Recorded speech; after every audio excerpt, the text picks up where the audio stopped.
All right, let's have a look at root notes and types. These will help us understand how things like chords, scales, and arpeggios are named.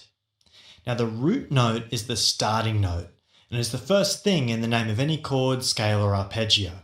For example, an E major arpeggio has the root note E, and an A minor chord has the root note A. On guitar, you usually find the root note on the big E string or the A string. Now, the big E is string number 6 on the guitar, if you start counting from the thinnest string.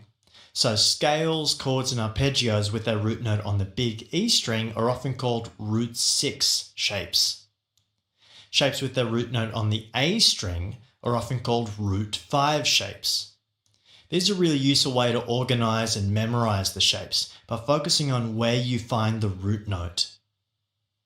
Now, the second part of the name of any chord, scale, or arpeggio is the type. This is where we see words like major and minor. Each word describes a particular sound. Major things sound bright and happy. Minor things sound dark and sad. You'll come across other types too, like power chords, pentatonic scales, and much more. The names of all these types might sound intimidating, but really they're just fancy ways of describing a particular sound. Okay, so remember that the names of chords, scales, and arpeggios have two parts: the root note, or the starting note, and the type, like major or minor.